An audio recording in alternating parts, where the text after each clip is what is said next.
ప్రభు బిడ్డ. ప్రభు బిడ్డ. నీ పేరు తెలవకపోయినా ప్రభు బిడ్డ. ఆమేన్. అర్థమైందా? ఒక సిస్టర్ ఒక పెళ్ళికి వెళ్ళింది. అర్థమైందా? వాళ్ళ బంధువులు వచ్చి ఆ క్రైస్తవ పేరు వారికి అనరాక, క్రైస్తవుల పేరు ఆ బాప్తిసం పేరు అనరాక, అర్థమైందా, ప్రభు బిడ్డ. ఆమేన్. ఏమన్నారు? ప్రభు బిడ్డ. Praise the Lord. ముసుగు లేని ముఖముతో నీ భక్తి జీవితంలో ముసుగు ఉండకూడదు. నీ విశ్వాస జీవితంలో ముసుగు ఉండకూడదు. మేడి పండు చూస్తే చాలా పైకి చాలా అందంగా కనిపిస్తుంది, కానీ పొట్ట విప్పితే అన్ని పురుగులు ఉంటాయి. అలా ఉండకూడదు. నేనంటాను క్లారిటీగా భక్తి చెయ్యి. అలా చేస్తే నీకేం ప్రయోజనం? నేనంటాను నీకేం లాభం దాని ద్వారా? చెప్పు, నీకేం లాభం చెప్పు. ముసుకున్న ముఖముతో రహస్య పాపాలతో నువ్వు జీవించావనుకో, ఇంకా యేసు ప్రభుని వెంబడిస్తూ పాపిస్తువాడుగా, పాపం చేసేవాడుగా, లోక సంబంధమైన వ్యక్తిగా నువ్వు భక్తి చేసి ప్రభుని వెంబడిస్తే నీకేమి లాభము? నేను అంటాను, అటు సైతాన్ బిడ్డగా లేకపోతేవి, ఇటు దేవుని బిడ్డగా లేకపోతేవి, మధ్యలో ఉంటేవి. అటు సైతాన్ నీకేమి ఇవ్వకపోయే, ఇటు దేవుడు నీకేమి ఇవ్వడు కదా. నువ్వు సైతాన్ని మొక్కపోతేవి, వాడు నీకు ఏమి ఇవ్వడు. నన్ను విడిచిపెట్టాడని నిన్ను విడిచిపెట్టేస్తాడు. ఇటు దేవుని సరిగా నువ్వు వెంబడించకపోతేవి, ఇంకా దేవుడు నీకేమి ఇవ్వడు. మధ్యలో నడమంతరం అయిపోయింది కదా నీ బ్రతుకు. నడమంతరం అయిపోయింది నీ బ్రతుకు. అవునా? అవునా? అంతే, నడమంతరం అయిపోతుంది బ్రతుకు. నడి సముద్రంలో మునిగిపోయినట్టుగా నావ మునిగిపోతుంది.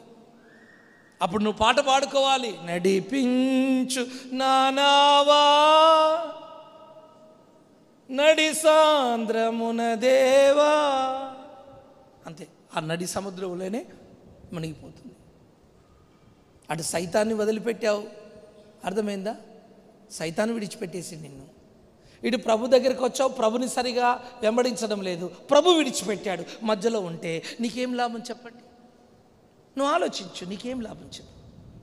అందుకే దేవుని బిడ్డలారా, ఈ బ్రతుకు చాలా చిన్నది, మనకు పెద్దది కావచ్చు, దేవుని దృష్టికి మన బ్రతుకు లేనట్టే. ఎందుకు తెలుసా? ఆయనకు 1000 సంవత్సరాలు ఒక్క దినం వలె ఉన్నాయట.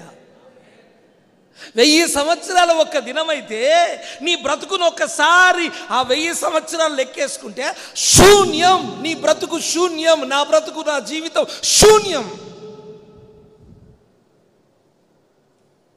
దేవుని దృష్టికి ఎన్నిక లేని జీవితం మనది, చిన్న జీవితం. ప్లీజ్, దేవుని ఎవరైనా కడుపు కోసం నమ్ముకున్నారా? రోగం కోసం నమ్ముకున్నారా? కాదు కాదు. కడుపు కోసం, రోగం కోసం దేవుని నమ్ముకోవద్దు. యేసుప్రభు తెలుసా, ఆయన నిజమైన దేవుడు, ఆయన పాపుల రక్షకుడు, ఆయన నీ శాపమును పాపం నుంచి విడిపించడానికి దిగి వచ్చిన దేవుడు ఆయన. ఆయన ఒక్కడే నీ పాపమును క్షమించగలడు, నిన్ను శుద్ధి చేయగలడు, నిన్ను పరిశుద్ధుడిగా మార్చగలడు, నీకు నిత్య జీవాన్ని ఇవ్వగలడు. అందుకోసం నువ్వు ప్రభుని వెంబడించాలి. ఇప్పుడు ప్రభు బిడ్డగా మారిన నీవు ముసుగులేని ముఖముతో ప్రభుని అద్దము వలె ప్రతిఫలింప చేయొచ్చు. అర్థమైందండి? ప్రతిఫలించుతూ మనం ఏం చేయాలి తెలుసా? మహిమలో నుండి అధిక మహిమలోకి మహిమను పొందుచు ప్రభువగు ఆత్మచేత యేసయ్య పోలికగానే మార్చబడుదుముగాక. ఆమేన్, ఆమేన్. నువ్వు ఎక్కడికి వెళ్ళిపోవాలి మనమందరం అంటే, మనమందరము యేసయ్య ప్రక్కన నిలబడితే, యేసు ప్రభు ప్రక్కలో ఉండి నీవు నేను ప్రక్కలో ఉంటే, ఇందులో యేసు ఎవరో కూడా గుర్తుపట్టనంతగా యేసు వలే నువ్వు మారిపోవాలి. కొందరు ఉంటారు, వాళ్ళ డాడీ పక్కన కొడుకు, వాళ్ళ అమ్మ ప్రక్కన కూతురు నిలబడతారు. నిలబడినప్పుడు దాంట్లో అమ్మెవరో కూతురు ఎవరో అర్థం కాదు. కుమారుడు తండ్రి ఏర్పడరు, సేమ్ డిట్టో, అచ్చం అలానే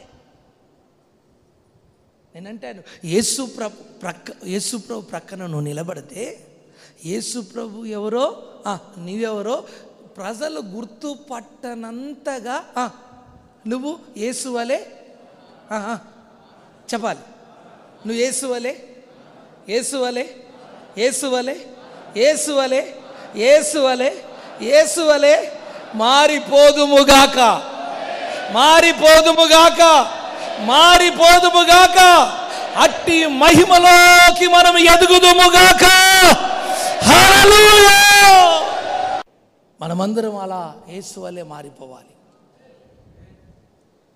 ఆమేన్. ఇప్పుడు ఈ తుమ్మకర్ర ఈ యొక్క ఒలీవ కర్ర ఏ రూపంలో ఉంది? బలిపీఠం రూపంలో ఉందా? హలో, ధూపవేదిక రూపంలో ఉందా? ఏ రూపంలో ఉంది?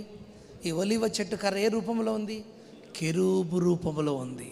అంటే కెరూబు అంటే దేవదూత. Amen amen amen. ఈరోజు దేవుని బిడ్డలమైన మనమందరము కూడా ఒక కెరూబుగా, ఒక దేవదూతగా, అంతేకాకుండా ఒక దేవునిగా. హల్లెలూయా.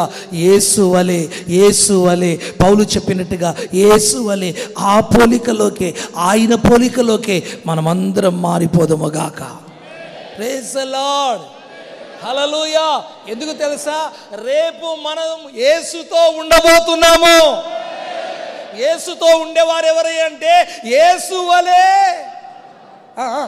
మారినవారు. యేసు వలె మారిన వారు యేసుతో ఉంటారు.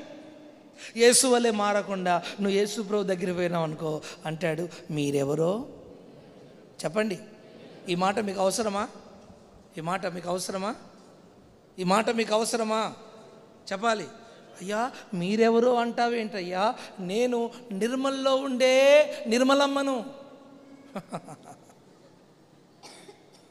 అమ్మా నువ్వు నిర్మలమ్మవే కానీ నీ బ్రతుకు నిర్మలంగా లేదమ్మా. నీవెవరో నాకు తెలియదు.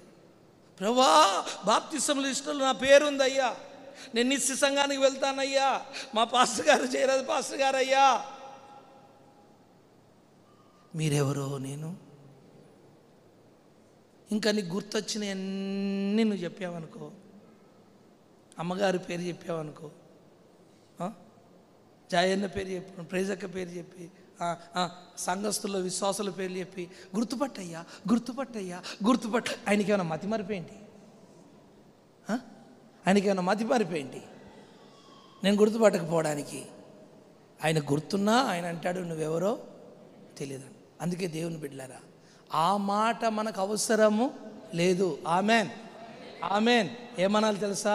నా తండ్రి చేత ఆశీర్వదించబడిన వారలారా, లోకం పుట్టినది మొదలుకొని మీకోసం సిద్ధపరచబడిన ఇదిగో నా తండ్రి రాజ్యంలో ప్రవేశించండి. హల్లెలూయా. నా తండ్రి రాజ్యంలో ఉన్న ఆనందాన్ని, సంతోషాన్ని, వైభవాన్ని, మహిమను మీరు అనుభవించండి. కమాన్ రండి, లోపలికి రండి అని మిమ్మల్ని గుర్తుపట్టి, నన్ను గుర్తుపట్టి అందరినీ లోనికి ఆహ్వానించాలి. ఎప్పుడు? ఆయన వలె మనం మారినప్పుడు లోపలికి ఆయన ఆహ్వానిస్తాడు. దేవుడే మనని ఆహ్వానిస్తాడు. ఆమేన్. అందరూ లేచి నిలబడదాం.